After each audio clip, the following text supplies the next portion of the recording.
sudah lolos monetisasi, kita cek di bagian pendapatan. Nah, di sini mendapatkan 100.000 per hari ya, teman-teman. Di sini ada sekitar 1.200.000, kita klik seperti ini. Nah, di sini itu saya dibayar 100.000 sehari. Nah, teman-teman tinggal kalikan saja 100.000 per hari. Ya, itu berarti 3 jutaan setiap bulan, atau jika sampai 500.000 sehari berarti sudah berapa juta, teman-teman. Ya, tonton video ini sampai selesai.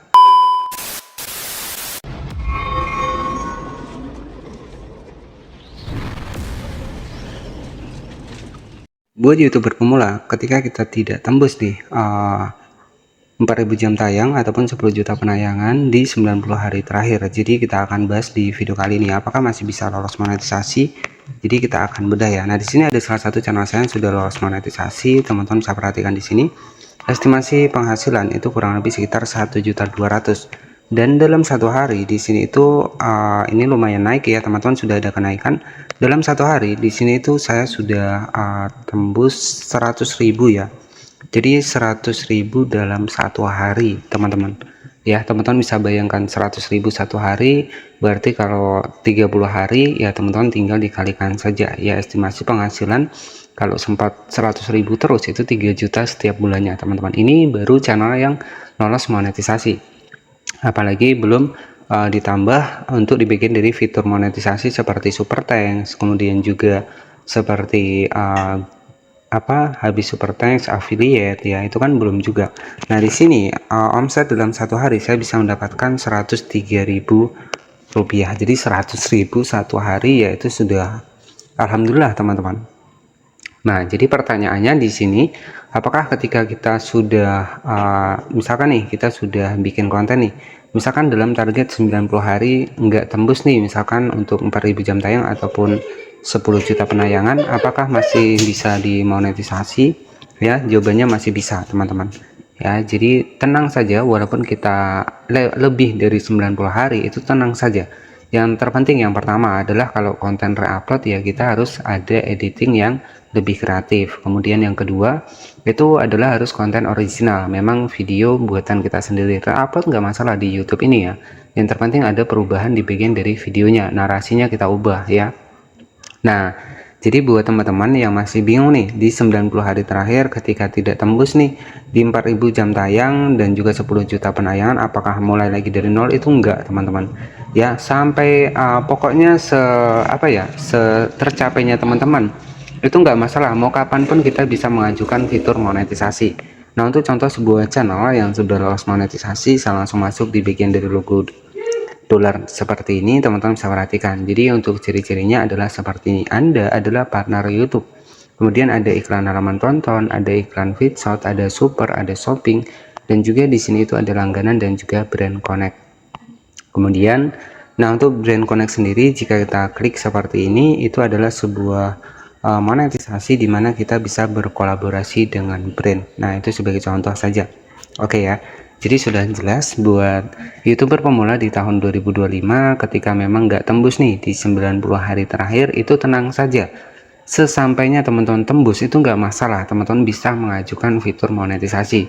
Jadi terkadang kan banyak nih yang mempertanyakan seputar kalau sempat 90 hari nggak tembus nih, misalkan di video panjang 4.000 jam tayang, di video 10 juta penayangan, ataupun yang 3 juta penayangan, ataupun yang 3.000 jam tayang, itu sebenarnya nggak jadi masalah, teman-teman.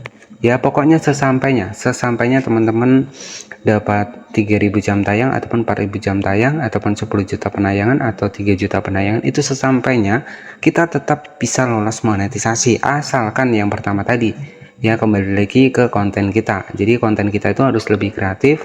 Kalau reupload harus kreatif ya. Apalagi kalau konten original itu sudah pasti lolos monetisasi.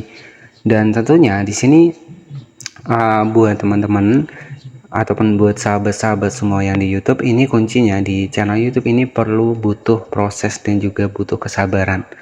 Ya, jadi penghasilan yang besar-besar di YouTube ya memang nyatanya memang ada beberapa yang memang besar, itu tergantung dari kontennya. Dan itu pun pastinya ketika penghasilan besar, pastinya budget mengeluarkan promosi itu juga besar. Ya, tapi kalau kita tanpa promosi itu pun juga nggak masalah. Kita mengandalkan yang namanya adalah sistem penelusuran dan juga sistem rekomendasi. Nah, mungkin untuk dibikin penelusuran dan rekomendasi itu ya tergantung kita, bagaimana kita mengatur di bagian dari judul yang mengandung kata kunci dan bagaimana niche konten kita. Dan perlu diperhatikan, penghasilan dari YouTube itu bukan berdasarkan banyaknya subscriber, tapi berdasarkan banyaknya penonton video kita yang menonton durasinya sampai selesai, ya, ataupun durasinya ya lumayan panjang. Jadi seperti itu. Nah, jadi sudah jelas ya. Jadi ketika kita tidak tembus di 90 hari terakhir, itu nggak masalah sesampainya ya. Misalkan teman-teman sampainya 4000 jam tayang itu 4 bulan ataupun 5 bulan, nggak masalah. Teman-teman pasti akan mendapatkan menu yang namanya adalah aktifkan fitur monetisasi ketika kita memenuhi syarat dan juga tidak melanggar kebijakan untuk di YouTube ya. Jadi tetap semangat. Jadi intinya di sini saya juga bongkar kepada teman-teman semua. Jadi untuk dibikin dari penghasilan di YouTube ini tergantung niche konten. Biasanya niche konten yang mungkin punya RPM dan juga CPM, mungkin sudah banyak yang membahas untuk di bagian CPM dan juga RPM yang besar untuk target dari channel YouTube itu adalah seputar teknologi, kemudian juga AI itu dolarnya lumayan besar teman-teman ya, ataupun elektronik itu RPM yang lumayan besar. Jadi seperti itu ya untuk gambaran saja kepada YouTuber pemula. Dan di sini saya sudah mendapatkan beberapa fitur monetisasi, di mana mungkin saya akan jelaskan mengulas kembali fitur monetisasi yang ada di YouTube untuk kita keseluruhan mendapatkan 6 fitur monetisasi ini dengan catatan yang pertama. Untuk video panjang 4000 jam tayang, untuk video short itu 10 juta penayangan. Ada iklan halaman tonton, ada iklan feed shot, ada super, yakni adalah orang yang suka dengan konten kita, maka mereka bisa memberikan super thanks.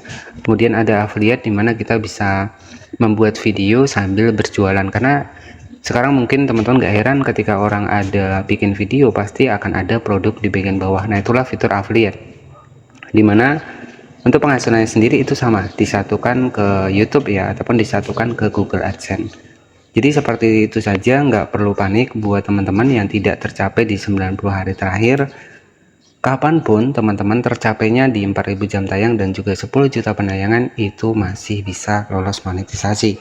Dan di sini teman-teman bisa cek ya, saya bisa mendapatkan 100.000 per hari dan ini lagi naik-naiknya, alhamdulillah ya. Bayangkan kalau sempat 200.000 sehari, ya itu sudah lumayan ya. Jadi ya kalau 200.000 sehari itu berarti estimasi penghasilannya kalau 1 bulan ya itu berarti 6 jutaan teman-teman, ataupun 300.000 sehari itu sudah 9 jutaan ya, padahal hanya bermodalkan HP saja. Ataupun sempat 500.000 sehari, 15 jutaan teman-teman, tinggal dikalikan saja 500.000 per hari dikali 30 hari ya, itu kurang lebih sekitar 15 jutaan. Nah, tetapi disclaimer terlebih dahulu, untuk bisa mendapatkan penghasilan dari YouTube bukan dengan cara instan ataupun cara mudah ya. Segala sesuatu itu tergantung dari tingkat kerja keras kita sendiri ya, tergantung dari bagaimana kita bisa selalu konsisten untuk di channel YouTube yang sahabat-sahabat kembangkan. Jadi seperti itu saja penjelasan ataupun pemberitahuan kepada YouTuber pemula di tahun 2025. Ketika tidak tercapai 90 hari, itu tenang saja, kita masih bisa mengajukan fitur monetisasi di YouTube ya. Intinya tetap semangat, jangan menyerah. Kita bermodalkan HP juga nggak masalah. Saya juga jujur hanya bermodalkan HP saja. Malahan saya kalau menggunakan PC itu agak sedikit ribet ya. Jadi lebih mudah itu memang manfaatkan HP ya. Kita tahu ya saat ini ya smartphone ini sudah banyak yang punya. Jadi kalau yang pengen punya penghasilan sendiri, pengen punya gaji sendiri, ya lebih semangat lagi untuk kontennya. Cari niche konten yang sekiranya kita bisa menguasai di sana, skill kita ada di sana. Seperti itu, dan jangan lupa subscribe. Terima kasih dan selamat siang.